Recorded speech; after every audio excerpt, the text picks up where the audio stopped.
Olá, ouvinte! Hoje estamos aqui com a Fran, especialista da Cooper Citrus de grãos, para conversarmos um pouco a respeito do cultivo em pivô, com sistemas de irrigação. Estamos aqui numa lavoura de soja conduzida com sistema de pivô central, totalmente desenvolvido pela Cooper Citrus. E Fran, seja muito bem-vinda. Obrigada, Matheus. Nós gostaríamos de conversar um pouco, estamos num momento de decisão da segunda safra. Como que o produtor toma a decisão do que cultivar, qual o nível de lucratividade, quais são os riscos envolvidos, quais são as principais decisões que o agricultor precisa tomar hoje em cultivo embaixo de pivô, de grãos. Matheus, o que é a disponibilidade aqui? A gente tem água.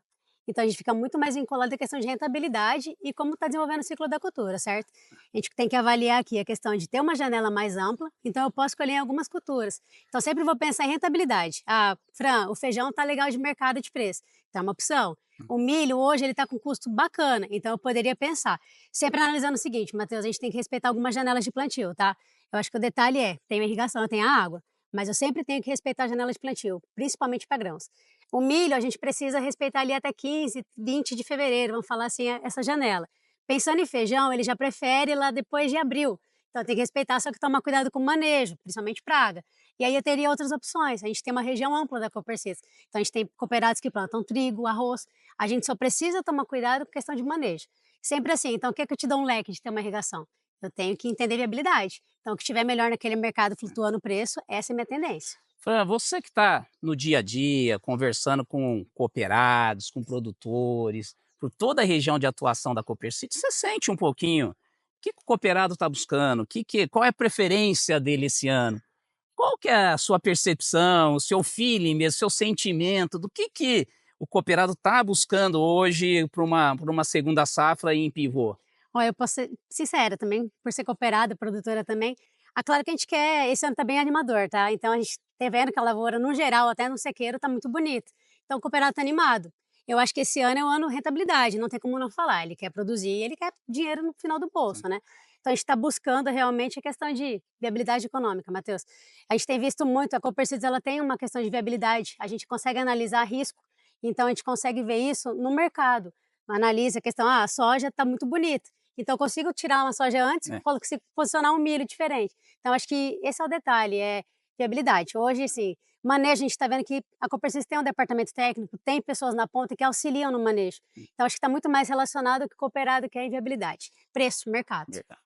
Tem algum ponto de atenção que você enxerga em função do clima desse ano? Nós vemos um clima mais chuvoso, um clima Uhum. mais úmido, especialmente na cultura de soja, que é uma primeira cultura, vamos dizer, mais tradicional entre os nossos cooperados. Tem algum ponto de atenção que você enxerga? Matheus, eu brinco que todo ano é um ano diferente, né? Então, ano passado foi um pouco da seca, esse ano tá chovendo bem, né? Tá tendo bastante água, outras doenças e outras pragas. Então, a gente tem visto muito mosca branca, tem visto muito questão de doença. Então, cada ano é diferente, tá? Então, assim, o que que a gente frisa sempre? Acho que acompanhamento, que é o que a gente consegue fazer isso bem presente no campo, mas assim, sempre avaliando, cada ano é um ano, principalmente para grãos. É muito dinâmico. Soja, mosca branca, doença. Feijão, mosca branca. Milho, quebra na viabilidade, cigarrinha. Então, se a gente conseguir fazer esse manejo bem feito, a gente consegue realmente cuidar. Agora a gente já passou um pouco dessa época, mas no começo na soja, chuva bastante, planta daninha. Então, assim, é dinâmico, só que tudo que a gente fala, manejo bem acompanhado, a gente consegue ter rentabilidade. Nessa decisão da segunda safra, você falou que a Cooper Citrus pode suportá-lo, principalmente em cálculos econômicos, Uhum. diante das condições daquele agricultor, do ciclo, do estágio, a definição de que cultura que vai trazer rentabilidade. Mas além dessa decisão do que plantar, como que o que a Cooper Citrus pode suportar esse agricultor nesse plantio, na aquisição de insumos, na assistência técnica, o que nós podemos fazer para eles? Sabe o que é a vantagem? A gente cresce como um todo. Então, na verdade, a gente leva aquele meio, desde o início de viabilidade, acompanhamento, análise de solo, a gente consegue fazer todo o manejo, pulverização de drones se for preciso. Então, a Copercisa, a vantagem dela é isso, ela abrange o cooperado em todos os segmentos. A gente consegue desde comercialização também no final do ciclo. Então, o que é bacana, a gente não, simplesmente não comercializa, a gente acompanha, a gente tem esse acompanhamento no campo, que é a nossa função.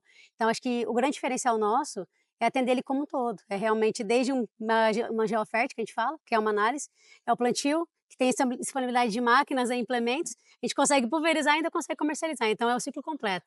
Essa é a vantagem, né? Entendi. Então a Copercites consegue prover toda a solução necessária para um cultivo de soja ou de qualquer outro grão que o agricultor precisa.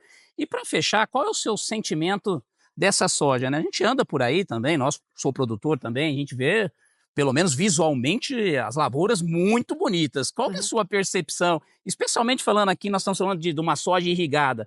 Soja irrigada versus sequeiro. Qual que é a Tá. sua percepção esse ano para essa safra que estamos aí no meio praticamente desse cultivo? Eu acho que o grande diferencial, assim, do que eu tenho observado, né, em áreas irrigadas, é que a gente consegue ver uma soja que vai do enchimento de baixo até em cima do bacheiro, até a parte aqui de cima, Matheus, superior, totalmente completa. Então, assim, a gente não tá tendo perda esse ano. Ano passado a gente teve muito problema com abortamento, muito mesmo, que é a perda do bacheiro principalmente, ou não o enchimento do grão. Então, assim, a gente até comentou, daqui 45 dias a gente colhe essa soja. E aqui com certeza a gente vai ter um enchimento do início ao fim, então não teve perda. Esse ano é um ano para buscar, então é o ano que o cooperado tá animado para a segunda safra, viu? Então acho que talvez a principal mensagem da Fran aqui é que o Copercites consegue prover aquilo que o produtor precisa para conduzir sua atividade. Esse ano o clima está favorecendo ao cultivo até o momento, já estamos aí se aproximando da etapa final do cultivo de grãos e nós temos uma boa perspectiva para uma segunda safra. Conte com o apoio da Copercites. Fran, aonde ele pode acessar os nossos serviços? Qualquer filial próxima tem disponibilidade com algum CTC vendedor ou nosso departamento técnico. E se eu posso dar uma dica para essa segunda safra irrigada, janela de plantio, pessoal, independente se queira irrigado. Sempre respeita a janela de plantio. É muito bacana, a gente está falando de viabilidade de culturas, tá? Só que respeitem sua cidade, respeitem qualquer região e respeitem manejo. Então, janela de plantio, se seguir isso, com certeza vai ter sucesso, Matheus. Obrigado por esse nosso bate-papo, Fran. Obrigada.